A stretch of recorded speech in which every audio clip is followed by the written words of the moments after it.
కొరింథీయులకు రాసిన మొదటి పత్రిక 11వ అధ్యాయం 31వ వచనం.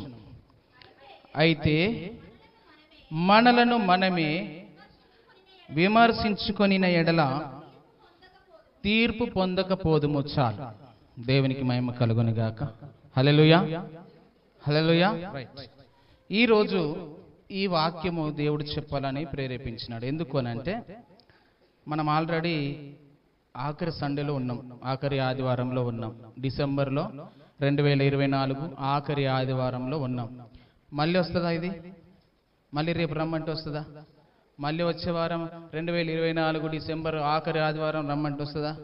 రాదు. అంటే ఈ దినం మళ్ళీ మనకు రాదు గనుక ఈ ఆఖరి ఆదివారంలో మనల్ని మనం వ్యక్తిగతంగా విమర్శ చేసుకునేటువంటి సమయం. ఎందుకు విమర్శ చేసుకోవాలి, ఎందుకు మనల్ని మనం పరీక్షించుకోవాలి అనేది మీకు గుర్తు చేస్తా. స్కూల్లో పిల్లలకి ఎగ్జామ్ ఎప్పుడు పెడతారు? లాస్ట్ ఎగ్జామ్స్ ఎప్పుడు ఉంటాయి? నేను డేట్ చెప్పమనిలే.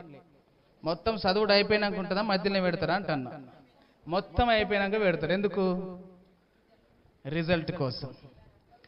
మీరు ఈ సంవత్సరం అంతా చదివింది ఏం చదివిరో రాయాలి, మీరు ఏం నేర్చుకున్నారో ఈ రాయడం ఎందుకు అని అంటే మిమ్మల్ని మీరు పరీక్షించుకోవడానికి, విమర్శించుకోవడానికి కదా. మిమ్మల్ని మీరు విమర్శించుకున్నప్పుడు, పరీక్షించుకున్నప్పుడు మీరు పాస్ అవుతారా ఫెయిల్ అవుతారా అనేది నిర్ణయం ఎవరిది? టీచర్స్ పేపర్ చూసి చెప్తారు.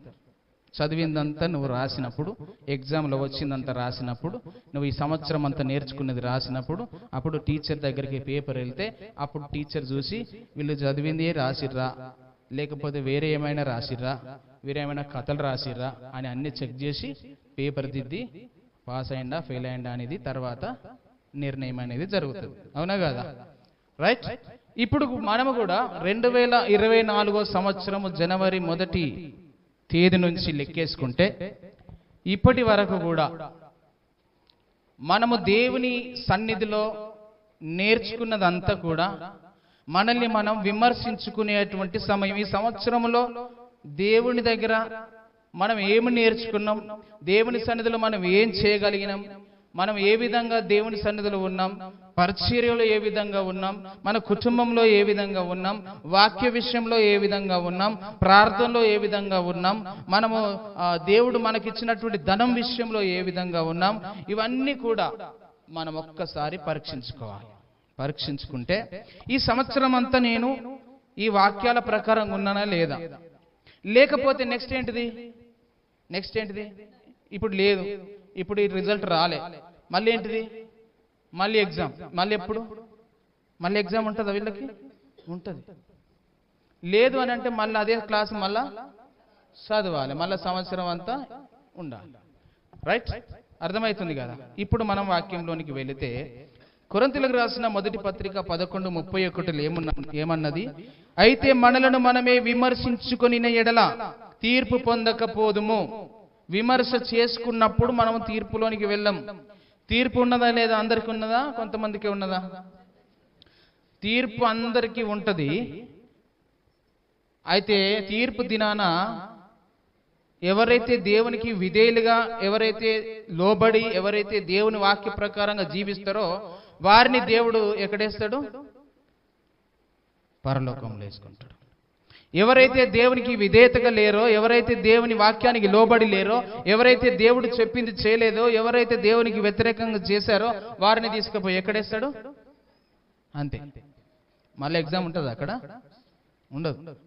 సరే, ఇప్పుడైతే నువ్వు ఇట్లా ఫెయిల్ అయినావు కదా, మళ్ళీ ఒక అవకాశం ఇస్తున్నా, మళ్ళీ పోయి రాపో, 2024 మళ్ళీ ఒకసారి చూసుకొని రాపో అని అంటాడు అక్కడ దేవుడు? అన్నాడు కదా. అంటే ఇంకా అదంతా అక్కడి వరకు అయిపోయింది, మళ్ళొక ఛాన్స్ అనేది ఉండదు. ఇది మనం ఎక్కడ చూస్తాం? ధనవంతుడు లాజరు ఈ స్టోరీలో చూస్తాం కదా. లాజరు చచ్చిపోయి ఎక్కడికి పోయిండు? అబ్రహాము రొమ్మును ఆనుకొని పరలోకం పోయిండు. ధనవంతుడు చనిపోయి ఎక్కడికి పోయిండు? పాతాళంలోనికి వెళ్ళిపోయిండు. ఈ పాతాళంలో ఉండి ఈ ధనవంతుడు మొరపెట్టుకుంటుండు. ఏమని మొరపెడుతుండు? దేవా, నేను భూలోకంలో ఉన్నప్పుడు నాకు ఈ సంగతి ఎవడు చెప్పలేదు, నాకు తెలియదు. సరే నేను తప్పు చేసినా, ఇక నాకు ఇప్పుడు శిక్ష వేస్తున్నావు కదా, అయితే నా దగ్గర వాడు ఆ యొక్క లాజర్ అనేవాడు నేను వేసినటువంటి ఆ ఎంగిలి మెతుకులు తిని ఉన్నాడు, నేను పడేసిన రొట్టె ముక్కలు తిని బ్రతికిండు, వాడు చాలా బీదస్తుడు, వాడికి ఏమీ లేకుండే, ఇప్పుడు చూస్తే నీ దగ్గర దగదగ మెరిసిపోతున్నాడు, తెల్లటి వస్త్రములతో ఉన్నాడు, దూతలాగా ఉన్నాడు, మరి నేనైతే ఇక్కడ అగ్నిగుండంలో కాలిపోతున్నా. అయితే నా వాళ్ళు ఉన్నారు భూలోకంలో, నా బంధువులు ఉన్నారు, నా స్నేహితులు ఉన్నారు, నా రక్త సంబంధికులు ఉన్నారు, అయితే వారికి చెప్పడానికి ఈ లాజరును పంపిస్తావా అని అడిగింది. అడిగితే అప్పుడు దేవుడు ఏమన్నాడు, ఈయన ఓడ అవసరం లేదు అక్కడికి, అక్కడ నా కొరకు నా ప్రవక్తలు అక్కడ ఉన్నారు భూలోకంలో, వారు చెప్పింది వింటే సరిపోతుంది అని అన్నాడు. బస్, అవును కదా, వారు చెప్పింది చేస్తే సరిపోతుంది, వాళ్ళు నీ దగ్గరికి రారు, నా దగ్గరికి వస్తారు అని అన్నాడు. రైట్, అది మనం బాగా మైండ్లో పెట్టుకుందాం. అంటే మనకి ఇంకొక అవకాశం అనేది లేదు, మనకు ఇంకొక అవకాశం లేదు. ఇంకొక 2024 రమ్మంటే రాదు. ఇప్పుడు మనం పోయి 2024 క్యాలెండర్ ఒకటి అంటే ఆడు మనల్ని కింది నుంచి మీ దగ్గర చూస్తాడు, నువ్వు ఏ కాలంలో ఉన్నారా బాబు, ఆల్రెడీ అయిపోయింది అది, ఇప్పుడు 2025 ఇది కదా కొట్టాలి అని అంటాడు ఎవరు క్యాలెండర్ ప్రింట్ చేసేవాళ్ళు. అవునాగా, మళ్ళీ కొట్టి ఈసారి మాకు అది అర్థం కాలేదు, మేము మళ్ళీ ఒకసారి విమర్శించుకోవాలి, మళ్ళీ పోయి మేము పని చేయాలి, మాకు అదే కావాలంటే ఏ నుంచి వచ్చినావా నువ్వు, పిచ్చాసుపత్రి నుంచి ఇట్లా వచ్చినావా అని అంటాడు. అర్థమైందా? రైట్, ఇప్పుడు మనం విమర్శించుకుందాం, కొన్ని విషయాలను మనం విమర్శించుకుందాం, మనల్ని మనం పరీక్షించుకుందాం. 7 విషయాలలో మనం విమర్శ చేసుకుందాం. బాగా గుర్తుపెట్టుకుని 7 విషయాలలో విమర్శ చేసుకుందాం. ఒక్కొక్క విషయంలో 3 ప్రశ్నలు వేసుకుందాం.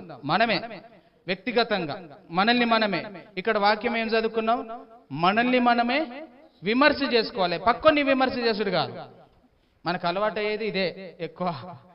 పక్కోని విమర్శ చేస్తాం మనం, అరే నువ్వు చక్కగా ఉన్నవారా అంటాం, అరే నువ్వు గుడికి వచ్చినవా అంటాం, అరే నువ్వు ఇది మానేసినవారా అంటాం. మనల్ని మనం విమర్శ చేసుకోం, మనం ఎట్లున్నామో చూసుకోం, కానీ పక్కోని ఇదే ఈ ఏళ్ళు పెట్టి ఇట్లనే చూపిస్తాం, కానీ మరి ఈ మిగతా ఏళ్ళు ఎటు చూస్తున్నాయి అనేది మనకు తెలుస్తలేదు. ఇంకా ఒకేళ్ళు ఎటు పోతుంది, ఇది విమర్శకు పోతుంది, మిగతా వేళ్ళు ఎటు చూస్తున్నాయి. అంటే మనల్ని మనం ఫస్ట్ విమర్శ చేసుకోవాలి, పక్కోని తర్వాత విమర్శించాలి. చాలా మంది గుడికి రమ్మంటే కూడా ఏమంటారు అంటే, వాడు బాగలేడు, వీడు బాగలేడు, వాళ్ళు బాగలేరు, వీళ్ళు బాగలేరు, వాళ్ళని బట్టరా వీళ్ళని బట్టరా. వీళ్ళ గురించి నీకెందుకు అన్నా, నిన్ను నువ్వు విమర్శించుకో కదా, నిన్ను నువ్వు బాగు చేసుకో, నువ్వు గుడికి రా, దేవుని వైపు చూడు, దేవుడు నీకున్నాడు, నువ్వు దేవునికి, అంతేగాని ఈ వాని గురించి వీని గురించి మనకి ఎందుకు కదా, అదంతా టైం అంతా వేస్ట్. కాబట్టి మనల్ని మనం విమర్శించుకుందాం. ఒక 7 విషయాలు, ఈ 7లో ప్రతి ఒక్క విషయంలో 3 ప్రశ్నలు వేసుకుందాం. జాగ్రత్తగా మీరు వింటే మనకు అర్థమవుతుంది నిజంగా ఈ 2024లో ఉన్నామా లేదా, లేకపోతే 2025లో దేవా ఇంకొక అవకాశం ఇస్తావా నాకు అడుగుదాం. దేవుడు కనికర సంపన్నుడు, ప్రేమామయుడు, దయామయుడు కదా, ఇస్తాడు అవకాశం. పాపం ఆయన మంచోడు, దేవుడు మంచోడు. ఓకే, మొదటి విషయాన్ని మనం జ్ఞాపకం చేసుకుంటే గనక, దేవుని వాక్య విషయంలో మనల్ని మనం విమర్శించుకోవాలి. మొదటిగా దేవుని వాక్య విషయంలో మనం ఎట్లా ఉన్నాం, ఇది మొదటిది. ఇందులో 3 ప్రశ్నలు వేసుకుందాం, మనకు మనమే వ్యక్తిగతంగా, నాకు నేను, మీకు మీరే, అంతే. మొదటి ప్రశ్న ఏంటిదనంటే, నా వాక్య ధ్యానములో నేను దినదినము ఎదుగుదల నాకు ఉన్నదా? ఈ 2024లో నేను వాక్య ధ్యానము చేస్తున్నప్పుడు నా వాక్య ధ్యానములో దినదిన ఎదుగుదల నాకు ఉన్నదా అనేది ఒక ప్రశ్న వేసుకోవాలి. ఈ మొదటి దాంట్లో వాక్య విషయంలో. దీనికి మనం కీర్తన గ్రంథంలో 1వ కీర్తన 3వ వచనం చూస్తే అక్కడ ఒక మాట ఉన్నది. 3వ వచనమేనా?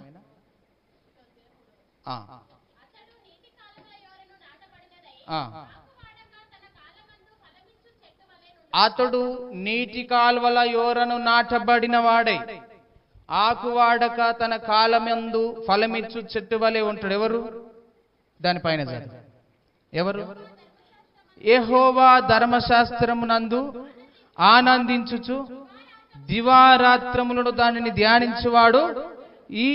ఈ వాక్యమును ధ్యానించే వాళ్ళు ఏమైతారట?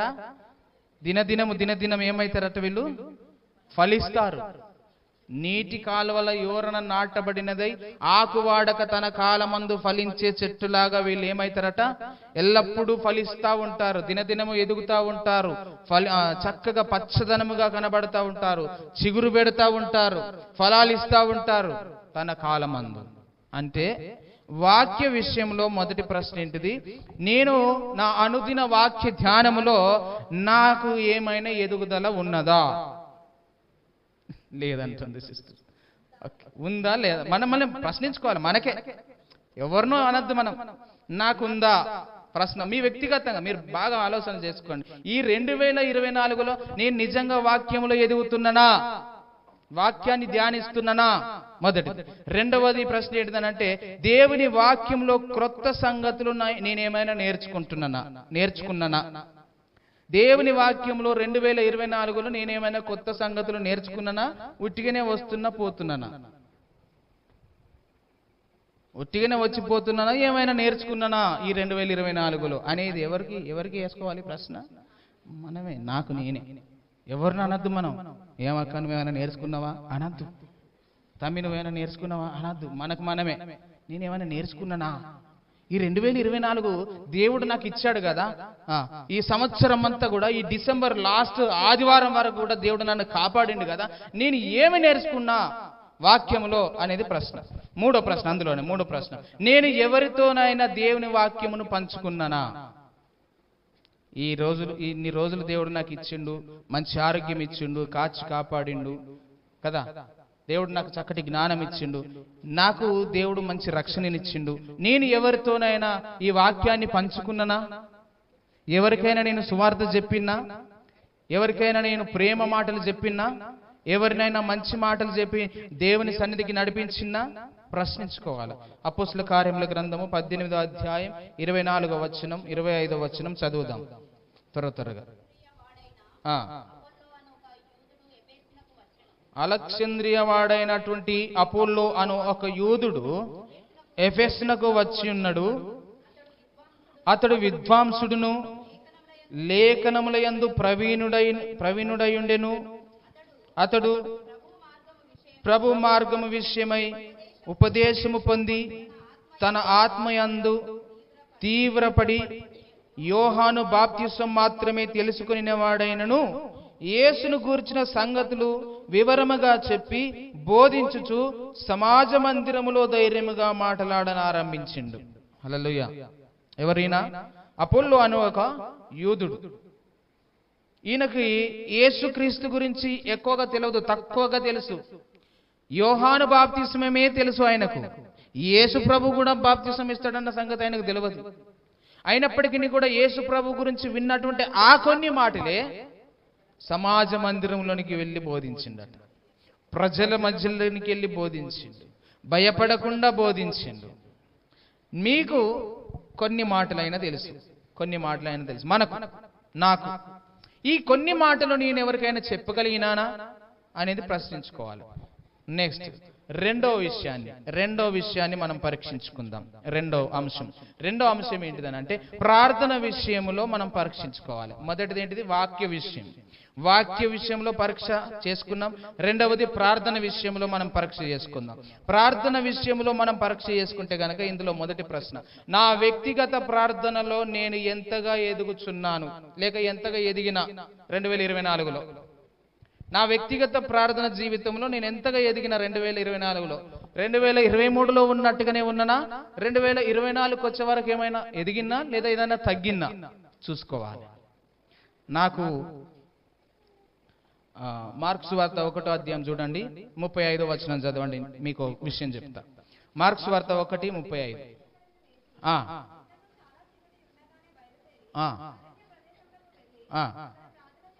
ఆయన పెందల కడ లేచి ఇంకా చీకటిగా ఉన్నప్పుడు అరణ్య ప్రదేశమునకు బయలుదేరి అక్కడ ప్రార్థన చేసిండు. ఎవరు ఈయన? యేసు ప్రభు. హల్లెలూయా. ఎవరు చేసిరు? యేసు ప్రభు. ఎప్పుడు లేచిండు? పెందల కడ ఇంకా చీకటిగా ఉన్నప్పుడు లేచి ప్రార్థన చేయడానికి వెళ్ళిండు. మనము చీకటితో లేస్తున్నాం, లేవంగానే ఏం చేస్తున్నాం మనం? ఎవరు అన్నారు? చీపురు పట్టుతారు. స్త్రీలు అయితే లేవంగానే ఏం చేస్తారు? ముందు చీపురే పడతారు. వాస్తవం కరెక్ట్ చెప్పినవారు. ఫస్ట్ పట్టేది ఏంటిది? చీపురే. ఇది పట్టాలే, పోయి అంతా శుభ్రం చేసుకోవాలి. అప్పుడు ఏమన్నా టైం ఉంటే దేవా నీకు స్తోత్రాలయ్యా, అంతే కదా. అప్పుడు ఏమన్నా టైం ఉంటే కుటుంబ ప్రార్థన, లేకపోతే అది కూడా లేదు. పిల్లలను లేపేది లేదు. మనం ఫస్ట్ మన పని చేసుకోవాలి. అసలు బుద్ధి కలిగినటువంటి స్త్రీ ఏం చేస్తుందట? పొద్దున్న లేవగానే పిల్లలను లేపి ప్రార్థనలో కూర్చుండబెట్టి కుటుంబ ప్రార్థన చేసిన తర్వాతనే పని చేసుకుంటుంది. ఇది బుద్ధి కలిగినటువంటి స్త్రీ పురుషులు చేసే పని, తల్లిదండ్రులు చేసే పని, అవునా కాదా? ఇప్పుడు పిల్లల్ని ఏమంటాం మనం? ఏమనలేము. మా అమ్మ నాన్న మమ్మల్ని లేపుతలేరు అంటారు, వాళ్ళు డైరెక్ట్ చెప్పేస్తారు. యేసు ప్రభు వాక్యములో ఎదుగుతున్నాడు, జ్ఞానములో ఎదుగుతున్నాడు. మనుషుల దయ, దేవుని దయలో యేసు ప్రభు ఎదిగాడు. యేసు ప్రభు ఉదయకాలము పెందలకడ లేచి ఎక్కడికి వెళ్ళిండు? అరణ్య ప్రదేశంలోనికి వెళ్ళి ప్రార్థన చేస్తూ ఉన్నాడు. ప్రార్థన గురించి అనగానే నాకు ఒక మాట గుర్తుకొచ్చింది. మనము ప్రార్థన టీం అని అన్నప్పుడు కొంతమంది మీలో కొంతమంది ప్రార్థన చేసిరు. మీరు కొంచెం టైం తీసుకొని మీరు భారమైన బాధ్యత కలిగి వచ్చి ప్రార్థన చేసిరు. అనేకుల కొరకు, అనేకుల అవసరతల కొరకు మీరు ప్రార్థన చేసిరు. అయితే నేను విన్న సాక్ష్యం ఏంటిదనంటే, అప్పుడు స్త్రీలు ఎప్పుడైతే ప్రార్థన చేసిరో, అయ్యా మా కుటుంబంలో అద్భుతం జరిగింది, దేవుడు అద్భుతం చేసిండు అని సాక్ష్యాలు విన్నా. నేను విన్నా.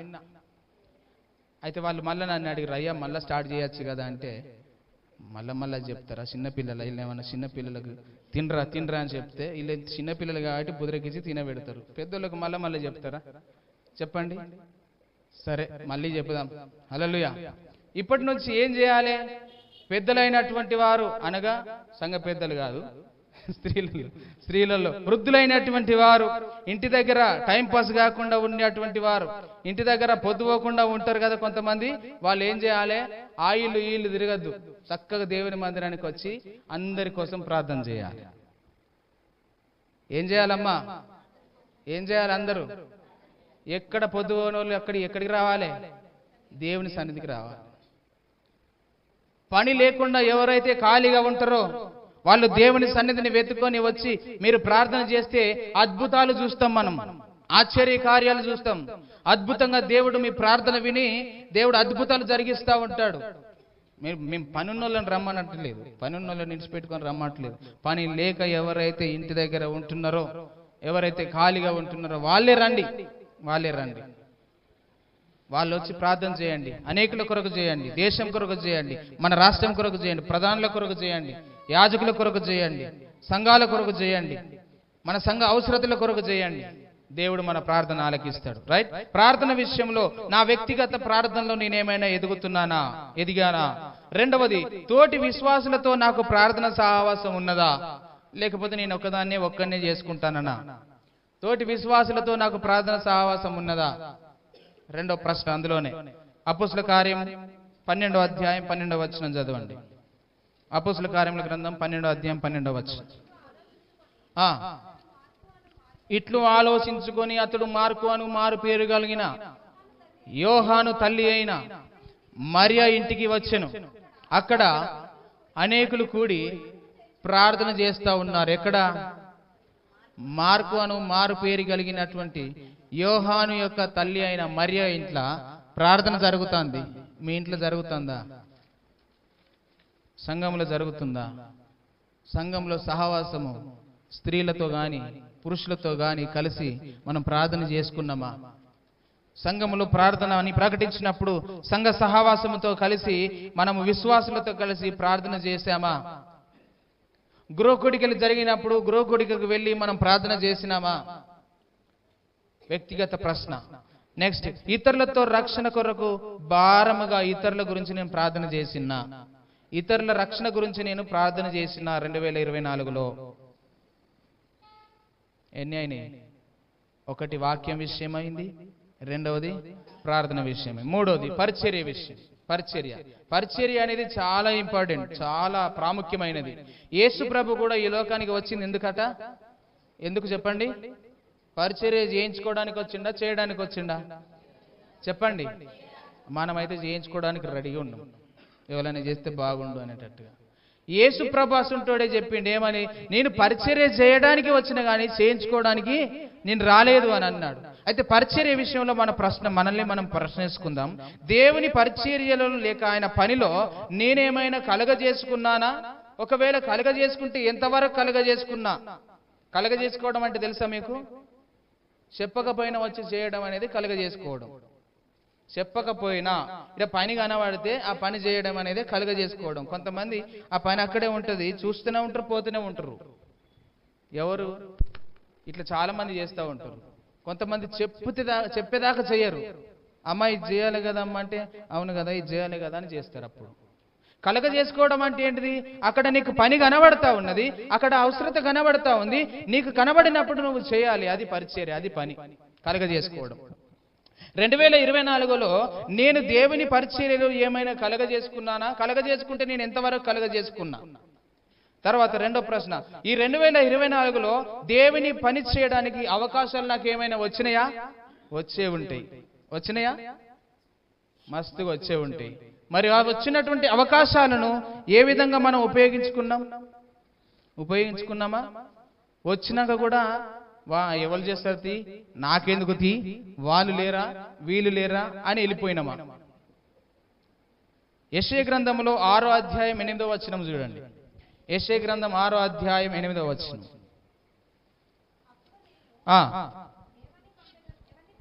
ఎవరిని పంపిదను, మా నిమిత్తము ఎవడు పోవును అని ప్రభువు సెలవీయగా విన్నాను. అంతట నేను చిత్తగించుము, నేనున్నాను, నన్ను పంపుము అని యేషయా అన్నాడు. హల్లెలూయా. దేవుడు అనుకుంటున్నాడట, దేవుడు అడుగుతున్నాడట, మా నిమిత్తము ఎవరిని పంపుతా, ఎవరు పోతారు, ఎవరు చేస్తారు ఈ పని దేవుడు అన్నప్పుడు యేషయా విన్నాడట. విని అయ్యా చిత్తగించు, నేనున్నా, నన్ను పంపుతావా, నేను పోవాలనా, నేను చేయాలనా అని అన్నాడంట యేషయా. మనకు అవకాశాలు రాలేదా? 2024లో మస్తు అవకాశాలు వచ్చినాయి. అయ్యా నేను వస్తా అన్నారా ఎవరన్నా? అయ్యా నేను పోతా అని అన్నారా? అయ్యా మనం పోదాం అని అన్నారా ఎవరన్నా? మనకెందుకు తీ, నాకేమన్నా చెప్పిండా, నాకేమన్నా ఫోన్ చేసిండా, నన్ను ఏమన్నా పిలిచిండా, మనది ఇట్లుంటాయి. అవును కదా? 2024లో మనకు మస్తు అవకాశాలు వచ్చినాయి, మనం వాటిని ఉపయోగించుకోలేదు. మూడో ప్రశ్న, దేవుని పనిలో నాకు వచ్చిన అవకాశాలను నేను ఎంతవరకు ఉపయోగించుకున్నాను అనేది ప్రశ్నించుకోవాలి. వచ్చిన అవకాశాలు నువ్వు ఉపయోగించుకున్నావా లేదా అనేది ప్రశ్నించుకోవాలి. దీనికి 2వ దినవృత్తాంతుల గ్రంథంలో ఒక మాట మనం చూస్తాం. 29వ అధ్యాయం 11వ వచనం. తనకు పరిచారకులయుండి ధూపము వేయుచుండుటకు, తన సన్నిధిని నిలుచుటకును, తనకు పరిచర్య చేయుటకును యెహోవా మిమ్మును ఏర్పరచుకొనెను గనక మీరు అశ్రద్ధ చేయకండి. ఇక్కడ ఎవరి గురించి చెప్తుంది మాట? యాజకుల గురించి చెప్తుండ. అక్కడ అంటే యాజకులకే దేవుడు అప్పగించిండా పని? అందరికి అప్పగించిండా? చెప్పాలి, అందరికి అప్పగించిండు కదా. అయితే చెప్తున్న మాట ఏంటంటే, దేవుడు మీకు అప్పగించిన పనిని మీరు అశ్రద్ధ చేయకండి. ఒకవేళ అశ్రద్ధ కనుక నువ్వు చేస్తే నువ్వు శాపగ్రస్తుడవైతావు అని చెప్పి ఇర్మియా గ్రంథములో 48వ అధ్యాయం 10వ వచనంలో ఉన్నది. చదవండి. యెహోవా కార్యమును అశ్రద్ధగా చేయువాడు శాపగ్రస్తుడవుతాడు అని చెప్పి ఇర్మియా 48:10లో మనం చూస్తున్నాం. నీకు దేవుని పని చేసే అవకాశాలు నీకు వచ్చినప్పుడు నువ్వు ఎన్నోసార్లు అశ్రద్ధ చేసినావా లేదా? నేను చేసిన, నువ్వు చేసినావు, అందరం చేసినావు. అవునా కదా? ఒప్పుకోవాలి. మన జీవితం, నా జీవితం, నేను అవును ప్రభువా ఎన్నోసార్లు నాకు అవకాశాలు వచ్చినాయి, నేను అశ్రద్ధ చేసినయ్యా. 2024లో ఎన్నోసార్లు నాకు అవకాశాలు వస్తే నేను అశ్రద్ధ చేసిన వాటిని, నేను చేయలేకపోయినా, నేను ముందు పడలేకపోయినా, ఆ పనిలో నేను ఉండలేకపోయినా, అశ్రద్ధ నేను చేశాను. అశ్రద్ధ చేస్తే ఏమవుతారట? శాపగ్రస్తులైతారు. నెక్స్ట్ నాలుగవది కుటుంబ విషయంలో పరీక్షించుకోవాలి. మొదటిది వాక్య విషయము, రెండవది ప్రార్థన విషయము, మూడవది పరిచర్య విషయము, నాలుగవది కుటుంబ విషయం. కుటుంబ విషయంలో మనం పరీక్షించుకుందాం. నేనెప్పుడైనా నా కుటుంబంకు ఇవ్వవలసిన సమయము ఇవ్వకుండా ఉన్నానా? ఇచ్చానా? 2024లో నా కుటుంబంతో నేను సమయాన్ని గడిపానా లేదా అనేది మనం ప్రశ్నించుకోవాలి. 2024లో కుటుంబం కంటే ఎక్కువగా మనకు పనులుంటాయి, చాలా పనులు ఉంటాయి. కుటుంబాన్ని కూడా పట్టించుకోరు కొంతమంది. పట్టించుకుంటారా కొంతమంది? పట్టించుకోరు. నా కుటుంబం కంటే, రెండవది, నా కుటుంబం కంటే దేనికైనా నేను ఎక్కువగా ప్రాధాన్యతను లేదా సమయాన్ని నేను ఇస్తున్నానా అనేది ప్రశ్నించుకోవాలి. అంటే చాలా మంది కుటుంబం కంటే ఎక్కువగా దేనికి ఇస్తారు? టైం, పనులకు ఇస్తారు, బయటోళ్ళకి ఇస్తారు కదా, పనికి మాలిన మాటలు మాట్లాడడానికి ఇస్తారు. కానీ కుటుంబంతో గడపడానికి మాత్రం సమయం ఇయ్యరు. ఇంటి దగ్గర ఉన్న వాళ్ళు ఫోన్ చేస్తారు, ఎక్కడున్నావయ్యా, ఇంకా రాలేదు అంటే నేను బయట ఉన్నా, నేను మళ్ళీ చేస్తాగు, నేను ఇక్కడ మాట్లాడుతున్నా, అది పెద్ద ఏదో ఇంపార్టెంట్ అయినట్టు. ఏం కాదు అక్కడ. కుటుంబం కంటే ఏది ఎక్కువ కాదు. మొదట మనము కుటుంబాన్ని పరిపాలించే వారముగా ఉండాలి. కుటుంబాన్ని బాగా ఏలువారై ఉండాలి. తిమోతి పత్రిక మొదటి పత్రికలో మనం చూస్తాం. 3వ అధ్యాయం 4వ వచనం చదవండి. మొదటి తిమోతి పత్రిక 3వ అధ్యాయం 4వ వచనం. సంపూర్ణ మాన్యత కలిగి తన పిల్లలను స్వాధీనపరచుకొనుచు తన ఇంటి వారిని బాగుగా ఏలువాడై ఉండాలి. అది ఎవరైనా గాని, నువ్వు ఎక్కడ పోయి, నువ్వు ఎక్కడ బాసు అయినప్పటికీ కూడా, నువ్వు ఎక్కడ యజమానత్వము, నువ్వు ఎక్కడ బాసు లాగా చేసినప్పటికీ కూడా మొదట ఎక్కడ ఏలాలి? నువ్వట నీ కుటుంబాన్ని బాగా ఏలాలి. నీ పిల్లలను స్వాధీనపరచుకోవాలి. నీ పిల్లలను ఒక క్రమంలో నడిపించాలి. నీ కుటుంబాన్ని ఒక క్రమంలో పెట్టుకోవాలి. నీ కుటుంబము నీకు లోబడేటట్టుగా చూసుకోవాలి. కుటుంబంలో నీ వంతు పని నువ్వు చేయాలి. నీ కుటుంబంలో నువ్వు చేసిన తర్వాతనే నువ్వు బయట ఏదైనా చేయాలి. హల్లెలూయా. అందుకనే సామెత ఏమన్నారు? ఒకటి, ఇంట్లో గెలిచి రచ్చ గెలవాలి. ఇంట్లో గెలిచి, ఇంట్లోనే చక్కగా లేదు మనది జీవితం, ఇంకా రచ్చకేం ఎక్కుతాం, బయటికి ఏం పోతాం? మన ఇంట్లోనే చక్కగా లేకపోతే బయటికి పోయి నువ్వు పెత్తనం చేస్తానంటే నడవది. అక్కడ ఉన్నోడు ఏమంటాడు తెలుసా? ఫస్ట్ నీ కుటుంబాన్ని చక్కగా చేసుకోరా. నీ పిల్లలు ఏమన్నా బాగున్నారా? నీ కుటుంబం బాగుందా? నువ్వు ఫస్ట్ వాళ్ళకు బుద్ధి చెప్పుకో అంటాడు. మనం ఎక్కడన్నా బుద్ధి చెప్పడానికి పోతే ఫస్ట్ వాళ్ళ అనే మాట ఏంది? ఫస్ట్ నీ కుటుంబానికి చెప్పుకో, నాకు చెప్పడానికి వచ్చినవా నువ్వు అని అంటారు. అందుకనే మనం ఇంటిని బాగుగా ఏలే అటువంటి వారముగా మనం ఉండాలి. 2024లో నీ కుటుంబంతో, నా కుటుంబంతో మనం ఎంత సమయాన్ని గడిపాం అనేది మనం ప్రశ్నించుకోవాలి.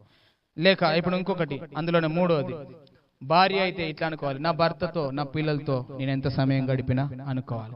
భర్త అనుకోవాలి, నా భార్య పిల్లలతో నేను ఎంత సమయాన్ని గడిపినా, నిజంగా నేను వారితో సమయాన్ని గడిపినా, వారి కొరకు నేను సమయం ఇచ్చినా అనేది మనం అనుకోవాలి. ఇది 3వది, కుటుంబంలో అయిపోయింది. 4వది, ఐదోది చూస్తే ధనం విషయంలో దేవుడు మనకు చాలా చక్కగా ఉద్యోగాలు ఇచ్చాడు. ఉద్యోగాల ద్వారా దేవుడు ధనం ఇస్తా ఉన్నాడు. చాలా మంచిగా సంపాదించుకుంటున్నాం. దేవుడిచ్చినటువంటి ధనములో నువ్వు ఆ ధనమును 2024లో ఆ యొక్క దేవుడిచ్చినటువంటి ధనమును ఏ సందర్భాలలో నువ్వు వ్యర్థం చేశావు? నేను దేవుడిచ్చే ధనము, దేవుడిచ్చినటువంటి ఆస్తిని నేను దేవునికి ఇచ్చానా లేక వ్యర్థం చేశానా అనేది ప్రశ్నించుకోవాలి. మొదటిది. రెండవది, దేవుడు నాకు ఇచ్చినటువంటి ధనమును లేక వనరులను లేక వరములను నేను ఎంతవరకు దేవునికి ఉపయోగపడేటట్టుగా చేసినా. నీకు దేవుడు ధనం ఇచ్చాడు, వనరులు ఇచ్చాడు, వరములు ఇచ్చాడు, ఎంతవరకు దేవునికి ఉపయోగకరంగా ఉన్నాయి? 2024లో ఎంతవరకు వాటిని వాడినవు? ఎంతవరకు నేను వాడినా? చక్కటి వరాలు అందరికీ ఉంటాయి కదా. వరములు ఉన్నాయా? ఉండే అందరికీ ఉంటాయా? ఉండయా? చెప్పండి. ఒకరికి పాడే వరం ఉంటుంది, ఒకరికి డోలు కొట్టే వరం ఉంటుంది, ఒకరికి పరిచర్య చేసే వరం ఉంటుంది, ఒకరికి బాగా మాట్లాడే వరం ఉంటుంది కదా. రకరకాల వరాలు ఉంటాయి. మరి ఈ వరాలు దేవుని కొరకు ఉపయోగపడ్డాయా 2024లో? నీకు నీవే తలాంతులు దాచిపెట్టుకున్నావా? తెలుసు కదా తలాంతుల గురించి. 5, 2, 1 అంతే కదా. 3. 5 ఇచ్చినాడు ఏం చేసిండు? 5 తీసుకుపోయి 10 చేసుకున్నాడు. 2 తీసుకున్నాడు ఏం చేసిండు? ఆ 2 పట్టుకపోయి ఇంకో 2 కలిపి 4 చేసిండు. ఇక 1 తీసుకున్నాడు ఏం చేసిండు? భూమిలో వాతి పెట్టిండు. ఎందుకు వాతి పెట్టినవరా అని అడిగితే, అమ్మ నీ గురించి నాకు తెలుసు, మళ్ళీ నాది నాకు ఏమని అడుగుతావనే నేను దాచిపెట్టిన అంటాడు. విత్తని కాడ పంట కోయివాడవు నీవు, నీ గురించి నాకు తెలుసు, చల్లని చోట ఏరుకునేవాడు, ఇవన్నీ ఉన్నాయి. అందుకే నేను దాచిపెట్టినయ్యా, ఇగో నీది నువ్వు తీసుకో అని ఇస్తాడు. ఎవరు? 1 తీసుకున్నాడు. మనం ఎట్లున్నాం? మనకు తలాంతులు ఉంటే అవి దేవుని కొరకు ఉపయోగపడేటట్టుగా ఉండాలి, దేవుని సన్నిధిలో వాడబడేటట్టుగా ఉండాలి. మనం వాటిని ఉపయోగపరచుకోవాలి. నేను రెఫరెన్స్ చెప్తా ఉంటే టైం లేట్ అవుతూ ఉంటుంది. ఇంకా 2 విషయాలు ఉన్నాయి, మనం త్వరగా చూద్దాం. సంబంధ బాంధవ్యాల విషయాలు. ఇది మనం గమనించినట్లయితే మొదటి ప్రశ్న అందులో, ఎవరితోనైనా నేను విభేదాలు లేక శత్రుత్వాలు కలిగి ఉన్నానా? మొదటి ప్రశ్న, ఎవరితోనైనా నేను విభేదము లేదా శత్రుత్వం కలిగి ఉన్నానా? ఈ 2024లో మనం సామెతల గ్రంథంలో చూస్తే 17వ అధ్యాయం 9వ వచనం చదవండి. సామెతల గ్రంథం 17వ అధ్యాయం 9. కొన్ని నేను చూపిస్తా, కొన్ని చాలా అవసరం అనుకునే రెఫరెన్స్ మాత్రమే నేను చదివిస్తా. ప్రేమను వృద్ధి చేయవారు తప్పిదములు దాచిపెడతారు, జరిగిన సంగతిని మాటికి ఎత్తువారు మిత్రభేదము చేస్తారు. మనం చేసేది అదేనా? 2024లో నీవు శత్రుత్వము విభేదము కలిగి ఉన్నప్పుడు, ఎదుటి వ్యక్తిలో నీకు తప్పులు కనబడినప్పుడు వాడిని చూసి వాడిని క్షమించి వాని కొరకు ప్రార్థన చేస్తున్నామా, లేకపోతే జరిగిన సంగతి మాటికి ఎత్తి వాడిని ఇంకా గాయపరుస్తున్నామా? 15:1 చదవండి. మృదువైన మాట క్రోధమును చల్లార్చును, నొప్పించు మాట కోపము రేపుతుంది. నువ్వు వాడు తప్పు చేసిండు ఆల్రెడీ, ఆ తప్పును నువ్వేం చేయాలి? క్షమించి మృదువుగా మాట్లాడి, అట్లా చేయొద్దు ఇంకోసారి, దేవుడు అది నచ్చడు, అది మెచ్చడు, ఇట్లుండాలి, ఈ విధంగా మనం బ్రతకాలి, ఈ విధంగా మనం ముందుకు వెళ్ళాలా అని వానికి మృదువుగా నువ్వు చెబితే ఎంతటి పనికి మాలినోడైనా నీ దగ్గరికి వస్తాడు, దేవుని దగ్గరికి వస్తాడు. అట్లా కాకుండా మనం చెప్పేది ఎట్లా, నువ్వు ఇట్లా రాను, అట్లా రాను, వేస్ట్ గాని రాను, ఇది రాను, మొన్న అట్లా చేసినావు, మొన్న ఇట్లా చేసినావు, నువ్వు ఇట్లా చేసినావు అనే వరకు వానికి ఇంకింత గాయమాయ. ఈ గాయమైనోడు ఇప్పుడు వానికి ఆల్రెడీ దెబ్బ తాకింది, గాయమైంది, అందులో మళ్ళీ ఏలు పెట్టి నువ్వు ఇట్లా అంటే వానికి మండుతుందా లేదా? దాన్ని మానిపే ప్రయత్నం చేయాలి. మనం మందు పెట్టి కట్టాలి, దాన్ని గాయముని కట్టి మందిరానికి నడిపించుకునే ప్రయత్నం చేయాలి. కానీ ఊకే మాటికి జరిగిన సంగతిని ఎత్తుకుంటా అని ముందటకు పోతే వాడు ఏమంటాడు? నేను ఇంతగా దేవుని దగ్గరికి వద్దామనుకుంటే ఊకే నన్నే అంటారు, మొన్న చిన్న తప్పు చేసినందుకు ఊకే అదే ఎత్తుతారు అంటాడా అన్నాడా? అందుకనే జరిగిన సంగతిని మాటికి ఎత్తేవాడు ఏందట? మిత్రభేదము చేస్తాడు. ప్రేమను వృద్ధి చేసేవాడు ఏం చేస్తాడు? తప్పులను దాచిపెడతాడు. నువ్వు తప్పులను దాచిపెట్టినవా, లేక నువ్వు మిత్రభేదం కలిగి ఉన్నావా ఇంకా అనేది ప్రశ్నించుకోవాలి. మొదటిది కదా, ఎవరితోనైనా నేనేమైనా మిత్రభేదము లేక విభేదాలు లేక శత్రుత్వాలు కలిగి ఉన్నానా అనేది ప్రశ్నించుకోవాలి. రెండవది, ఒకవేళ అలా ఉంటే వాటిని నేను సరి చేసుకున్నానా? 2024లో నేను ఇంకా అలాగనే ఉన్నానా, లేకపోతే సరి చేసుకున్నానా? తర్వాత అందులోనే మూడోది, ఇంకా అలాగే ఉంటే నేను మార్చుకోవలసినది, సరి చేసుకోవాల్సినది ఏమైనా ఉన్నదా? ఉంటే ఈ 2024లో ఇంకెన్ని రోజులు ఉన్నాయి మనకు? ఇంకా 2 రోజులు ఉన్నాయి. ఈ 2 రోజులల్లో మనం సరి చేసుకోవాలి, మానుకోవాలి. మత్తయి సువార్త 5వ అధ్యాయం 21 నుంచి 26 వరకు చదవండి. మత్తయి సువార్త 5వ అధ్యాయం నరహత్య చేయవద్దు, విమర్శకు లోనగునని పూర్వీకులతో చెప్పబడిన మాట మీరు విన్నారు కదా. నేను మీతో చెప్పినది ఏమనగా, తన సహోదరుని మీద కోపపడు ప్రతివాడు విమర్శకు లోనగుతాడు. ఎవరైతే సహోదరుని మీద కోపపడతారో వాళ్ళు విమర్శకు లోనవుతారు అనేది గుర్తుపెట్టుకోండి. నెక్స్ట్, తన సహోదరుని చూసి వ్యర్థుడా అని చెప్పేవాడు మహాసభకు లోనవుతాడు. నువ్వు బూతు మాట తిట్టాల్సిన అవసరం లేదు, వ్యర్థుడా అంటే అయిపోయి నిన్ను మహాసభకు తీసుకుపోతారట, రచ్చబండకి ఎక్కిస్తారు నిన్ను. వ్యర్థుడా అనద్దు నువ్వు, అసలు నువ్వు బూతు మాట్లాడు తప్ప అది పక్కన పెడితే వ్యర్థుడవా, నువ్వు వేస్ట్ గాని అన్నావు అనుకో, కత్తం నిన్ను ఎక్కడ తీసుకుపోతారు? రచ్చబండకి ఎక్కించుడే, మహాసభకు లోనైతావును. నెక్స్ట్, ద్రోహి అనేది కూడా నువ్వు అనద్దు. నువ్వు ద్రోహం చేసినవరా, నువ్వు ఇట్లరా, నువ్వు మోసగానివరా అన్నావంటే అయిపోయి నువ్వు నరకాకి, నువ్వు నరకాగ్నికి లోనే అవుతావు, వాడు మంచిగానే ఉంటాడు అన్న, నీవే నరకాగ్నికి పోతావట. చూసుకో మరి అది జాగ్రత్తగా. కావున నీవు బలిపీఠమునొద్ద అర్పణమును అర్పించుచుండగా నీ మీద నీ సహోదరునికి విరోధమేమైనా కలదని అక్కడ నీకు జ్ఞాపకము వచ్చిన ఎడల అక్కడ బలిపీఠం ఎదుటనే నీ అర్పణము విడిచిపెట్టి మొదట వెళ్ళి నీ సహోదరునితో సమాధాన పడుము. నీకు ఒకవేళ నీ మీద వానికి కోపం ఉన్నదని తెలిసినా, నీకు వాని మీద కోపం ఉన్నదని తెలిసినా, నువ్వు అర్పణం అర్పించేటప్పుడు కానీ, నువ్వు బలలో చేయవేసేటప్పుడు కానీ నీకు అది గుర్తుకొస్తే వెంటనే అది విడిచిపెట్టి నువ్వేం చేయాలి? వెళ్ళి సమాధాన పడాలి. యేసుక్రీస్తు ఈ లోకానికి వచ్చింది ఎందుకు? మంచిగా కలిసిన వాళ్ళని విడగొట్టనిక. మరి కొట్టుకుంటారు కదా ముస్లిం, హిందువులు, క్రైస్తవులు అందరూ కదా. కలిసిన వాళ్ళను విడగొట్టడానికి వచ్చిండా? సమాధానం లేని కాడ సమాధానం చెప్పడానికి వచ్చిండా? సమాధానం లేని చోట సమాధానం అని చెప్పడానికి వచ్చిండు. సమాధానం లేని ప్రజలకు సమాధానాన్ని కల్పించడానికి వచ్చిండు. విడిపోయినటువంటి ప్రజలకు కలపడానికి వచ్చిండు. దేవునితో మనుషులకు సంబంధం తెగిపోతే ఆ సంబంధాన్ని కలపడానికి వచ్చిండు. మరి మనం ఏం చేస్తున్నాం? ఇక్కడి మాటలు అక్కడ, అక్కడి మాటలు ఇక్కడ చెప్పి ఉన్న సంబంధాలను తెగొడుతున్నామా? కలిపే ప్రయత్నం చేస్తున్నామా? ఇక్కడ ఏమనుంది మాట? నీకు ఒకవేళ జ్ఞాపకం వస్తే అర్పణం అక్కడే విడిచిపెట్టి మొదట వెళ్ళి నీ సహోదరునితో సమాధాన పడు. తప్పు వాడు చేసినా సరే, నువ్వు చేసినా సరే. కొంతమందికి ఈగో ఉంటుంది కదా, నేనెందుకు పడతా, వాడే నన్ను ఇట్లా, ఆమె నన్ను ఇట్లా అన్నది, గన్ని మాటలు అంటే నేను పోయి సమాధాన పడాలా? నాకెందుకు?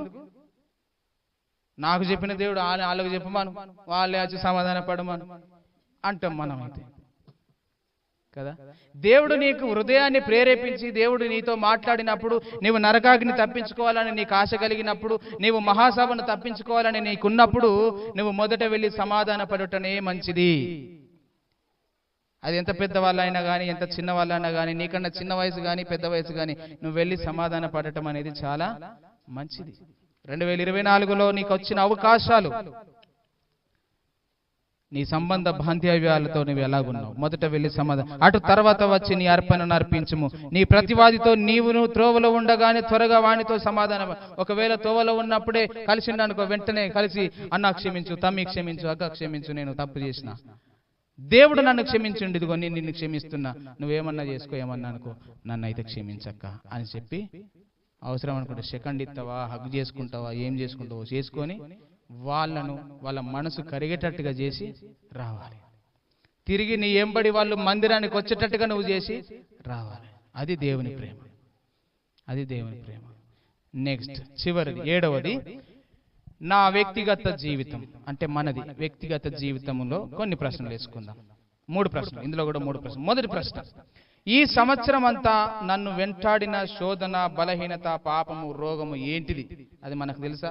తెలుస్తుంది, మనకు తెలుస్తుంది. ఎందుకంటే ఈ సంవత్సరంలో ఏ బలహీనతతో నువ్వు ఉన్నావో నీకు తెలుసు, ఏ బాధలు భరిస్తున్నావో నీకు తెలుసు, ఏ రోగము నిన్ను వెంటాడుతుందో తెలుసు, ఏ పాపము నిన్ను శోధిస్తుందో తెలుసు. మరి వాటి నుంచి విడుదల పొందాలి కదా, మనం పొందాలి. అందుకనే బలహీనత గురించి మనం ఆలోచన చేస్తే 2వ కొరింథీయుల పత్రికలో మనం చూస్తే, కొరింథీయులకు రాసిన 2వ పత్రికలో 12వ అధ్యాయము 7వ వచనం, 8వ వచనం, 9వ వచనం. త్వరగా. నాకు కలిగిన ప్రత్యక్షతలు బహు విశేషముగా ఉన్నందున నేను అత్యధికముగా ఎచ్చిపోకుండా నిమిత్తము నాకు శరీరంలో ఒక ముళ్ళుంచబడింది. నేను అత్యధికముగా ఎచ్చిపోకుండా నిమిత్తము నన్ను నలగొట్టడానికి సాతాను యొక్క దూతగా ఉంచబడింది. అది నా యొద్ద నుండి తొలగిపోవాలనని దాని విషయమై ముమ్మారు ప్రభును వేడుకుంటుని.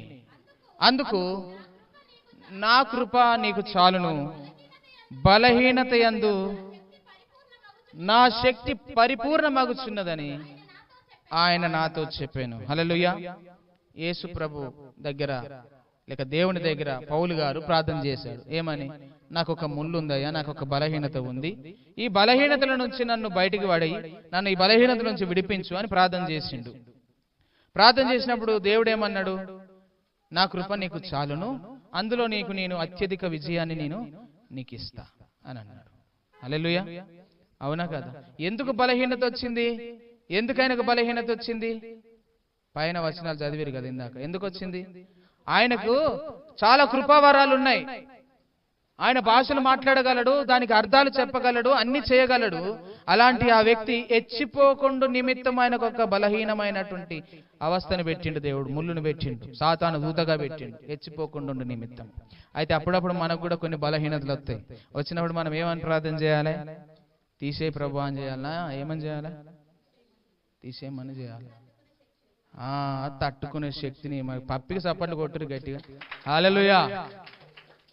ఆ బలహీనత ఎందుకు వచ్చిందో ప్రభువా, నీ అనుమతి లేకుండా అయితే నాకు రాదు. అనుమతి లేకుండా వస్తుందా? దేవుడు సెలవేయకుండా వస్తుందా మన జీవితంలోకి ఏదన్నా? ఆయన మనకు బలహీనత పంపిస్తేనే వస్తుంది. అయితే బలహీనత ఇచ్చినవు కదా, ఈ బలహీనత ద్వారా నేనేం నేర్చుకోవాలా, నాకు ఏం నేర్పియాలనుకుంటున్నావో ఈ బలహీనతలను నేను తట్టుకునే శక్తిని నాకు అనుగ్రహించు అని ప్రార్థన చేస్తే దేవుడు అంటాడు, నా కృప నీకు బస్. ఇది ప్రార్థన చేయాలి. నెక్స్ట్ ఏంటిది? పాపం. కీర్తనలు 51వ కీర్తనలో మనం చూస్తే 2వ వచనములో కీర్తనకారుడు పాపం విషయమై పశ్చాత్తాపపడుతా ఉన్నాడు. దావీదు గారు పాపం చేశాడు, బత్షెబతో పాపం చేశాడు. ఆ తర్వాత పశ్చాత్తాపంలోనికి వచ్చాడు. నా దోషం పోవునట్లు నన్ను బాగుగా కడుగుము, నా పాపం పోవునట్లు నన్ను పవిత్రపరచుము. పశ్చాత్తాపంలోనికి వచ్చాడు. అయ్యా, నేను తప్పు చేసిన, నా పాపం క్షమించు, నా దోషం కడుగు, నన్ను మన్నించు, ఇస్సోపుతో నన్ను కడుగు. ఇంకా ఆ వచనాలలో ఆ కీర్తనలో మస్తుంటాయి. ఇస్సోపుతో నన్ను కడుగు, హిమము కంటే తెల్లగా నన్ను చెయ్యి. అంటే పశ్చాత్తాపంలోనికి వచ్చేసాడు. అయ్యా, నేను ఇంకా తప్పు చేయను, ఆ జోలికి వెళ్ళను, ఇక నన్ను కడుగయ్యా, పవిత్రునిగా చెయ్యి, పరిశుద్ధునిగా చెయ్యి, నన్ను తెల్లగా చెయ్యి. మీరు చెప్పండి, దావీదు ఆ తప్పు తప్ప ఇంకో తప్పు చేసిండా ఎక్కడన్నా? ఆయన జీవితంలో మీరు జల్లెడబట్టి వెతికినా కానీ అదొకటి దొరుకుతుంది, అదొకటి, ఇంకో తప్పు ఎక్కడ లేదు. అంటే తప్పు చేసి పశ్చాత్తాపడిండు. అంటే దాని అర్థం ఏంటంటే ఆయన తప్పును ఒప్పుకొని విడిచిపెట్టాడు, అందుకని కనికరింపబడ్డాడు. హల్లెలూయా. మనం తప్పులు చేసే అలవాటు మనకుంటది, ఒప్పుకుంటాం, విడిచిపెట్టాలి. ఎప్పుడైతే విడిచిపెడతావో నువ్వు కనికరింపబడతావు, దేవుని దృష్టికి గొప్పవాడిగా ఉంటాం. ఇది పాపం విషయమై పశ్చాత్తాపడ్డాడు. నెక్స్ట్ రోగం విషయమై మనం గమనిస్తే హిజ్కియాకు మరణకరమైన రోగం వచ్చింది. 2వ రాజుల గ్రంథం 20వ అధ్యాయం 1 నుంచి 3వ వచనాల వరకు. ఆ రోగం వచ్చినప్పుడు దేవుడు యెషయాని ప్రవక్తను పంపినాడు. నువ్వు నీ ఇల్లు చక్కబెట్టుకో, ఇంకా అయిపోయింది, నీ ప్రాణం పోతుంది, నువ్వు చనిపోతావు, నీకు రోగం వచ్చింది అని చెప్పినప్పుడు వెంటనే ఏం చేశాడు? ఆయన గోడ తట్టు తన ముఖము తిప్పుకొని ప్రార్థన చేశాడు పశ్చాత్తాపంతో. ఇక మీరు అదంతా చదువుడు అవసరం లేదు, కానీ పశ్చాత్తాపంతో ప్రార్థన చేస్తుండగానే ఆ ప్రార్థన విన్న దేవుడు మళ్ళా ఏ యెషయానైతే ఆయన దగ్గరికి పంపిండో, ఆయన ఆ ఇంటి నుంచి బయటికి వెళ్ళక మునిపే మరలా వెళ్ళి నువ్వు ఆయనకు చెప్పు, ఇంకా 15 సంవత్సరాలు ఆయుష్ ఇస్తాడట అని చెప్పు అని అన్నాడు. పోయి మళ్ళా అదే ఎవరైతే నువ్వు చచ్చిపోతావు, నువ్వు ఇల్లు చక్కబెట్టుకో అని ఎవరైతే చెప్పిర్రో ఆ వ్యక్తి వెళ్ళి నువ్వు బతుకుతావట, ఇంకా 15 ఏళ్ళు నీకు ఆయుష్ ఇస్తాడట దేవుడు అని చెప్పమంటే వెళ్ళి అది చెప్పిండు. నేనేమంటున్నానంటే ఈ 2024లో మనకు వచ్చినటువంటి బలహీనత, రోగము, శోధన ఏదైనప్పటికీ కూడా మనం విడిచిపెట్టగలుగుతున్నామా? వాటి విషయమై మనం ప్రార్థన చేయగలుగుతున్నామా? వాటి విషయమై మనం పశ్చాత్తాపడుతున్నామా? రెండవ ప్రశ్న వేసుకుందాం అందులోనే. దాని విషయంలో నేను నిజంగా పశ్చాత్తాపడుతున్నానా? ఒకవేళ పాపం చేసిన దావీదులాగా పశ్చాత్తాపం నాకుందా? దాన్ని విడిచిపెట్టగలుగుతున్నానా? మూడో ప్రశ్న, అసలు నేను పరిశుద్ధముగా జీవించడానికి, పరిశుద్ధంగా ఉండడానికి నిజంగా నేను ఆశ కలిగి ఉన్నానా? 2024 నా జీవితం ఎట్లుంది? నేను పరిశుద్ధంగా ఉండడానికి ఆశ కలిగి ఉన్నానా? మొదటి పేతురు పత్రిక 1వ అధ్యాయం 14 నుంచి 16 వచనాలు చదవండి. మొదటి పేతురు పత్రిక 1వ అధ్యాయం 14 నుంచి 16 వచనాలు. నేను పరిశుద్ధుడనై ఉన్నాను గనక మీరును పరిశుద్ధులై ఉండుడని వ్రాయబడి ఉన్నది. కాగా మీరు విధేయులకు పిల్లలై మీ పూర్వపు అజ్ఞాన దశలో మీకుండిన ఆశలను అనుసరించి ప్రవర్తింపక, మిమ్మును పిలిచిన వాడు పరిశుద్ధుడై ఉన్న ప్రకారము మీరును సమస్త ప్రవర్తన యందు పరిశుద్ధులై ఉండుడి. హల్లెలూయా. పరిశుద్ధులై ఉండాలి. ఎందులో? సమస్త ప్రవర్తన యందు మనం పరిశుద్ధులై ఉండాలి. ఎందుకు ఉండాలి? మనల్ని పిలిచిన వాడు ఎవరు? పరిశుద్ధుడు. ఆ పరిశుద్ధుడైనటువంటి దేవుని పిల్లలు ఎలాగుండాలి? పరిశుద్ధులుగా ఉండాలి. మరి 2024లో మన జీవితాలు ఎలాగున్నాయి? 7 విషయాలు, 7లో 3 ప్రశ్నలు వేసుకున్నాం మనం. ఈ 7 విషయాలు చెప్పండి ఒక్కొక్కటి. మొదటిది ఏంటిది? వాక్యం విషయం. రెండవది ప్రార్థన. మూడవది పరిచర్య. నాలుగవది కుటుంబ విషయం. ఐదవది ధనం విషయం. ఆరవది సంబంధ బాంధవ్యాల విషయాలు. తర్వాత 7వది ఏంటిది? వ్యక్తిగత జీవితం. ఈ 7 విషయాలలో ప్రతిదానికి 3 ప్రశ్నలు వేసుకోవాలని చెప్పాను. ఈ 3 ప్రశ్నలు వేసుకుంటే మనకు ఆన్సర్ అక్కడ దొరికిపోతుంది. మన జీవితంలో మనకే దొరుకుతుంది. ఎవరో చెప్పాల్సిన అవసరం లేదు. ఈ 7లో 3 ప్రశ్నలలో నిజంగా మనం ఉన్నామా లేదా? ఒకవేళ లేకపోతే, ఒకవేళ నువ్వు అంత పర్ఫెక్ట్ గా లేకపోతే, నిజంగా దేవుడు మళ్ళొక అవకాశం నీకు ఇవ్వాలనుకుంటా ఉన్నాడు. ఆ అవకాశాన్ని మనము సద్వినియోగం చేసుకుందాం. 2025 రావడానికి ఇంకా 2 రోజుల టైమే ఉంది. ఇంకా 2 రోజుల టైం. ఈ 2 రోజులల్లా మనం సరి చేసుకుందాం, మన బ్రతుకులు బాగు చేసుకుందాం. ఇలాగ మనం సరి చేసుకుని 2025లోనికి మనం పశ్చాత్తాపపడి ఆ 2025లోనికి మనం ఆనందంగా వ్యక్తిగతంగా మన జీవితాలను సరి చేసుకొని మనం వెళితే ఎంత బాగుంటుంది కదా. 2025లోనికి వెళ్ళడానికంటే ముందు, అంటే మనం ఈ తరగతి నుంచి మరొక తరగతికి వెళ్ళడానికంటే ముందు, ఇది మనకు ఒక ఎగ్జామ్ అనుకోవాలి, ఒక పరీక్ష అనుకోవాలి. ఇందులో మనం ఉన్నామా లేదా, కరెక్ట్గా ఉన్నామా లేదా? ఒకవేళ లేకపోతే దేవా నాకు మరొక అవకాశం. ఈ చెప్పబడిన విషయాలలో నేను 2025లోనైనా నేను పర్ఫెక్ట్ గా ఉండడానికి నేను ప్రయత్నం చేస్తా దేవా, నీవు నాకు సహాయం చేయి అని చెప్పి మనం ప్రార్థన చేద్దాం. దేవుడు వాక్యం దీవించిన గాక. అందరు లేచి నిలబడి మనం ప్రార్థన చేసుకుందాం.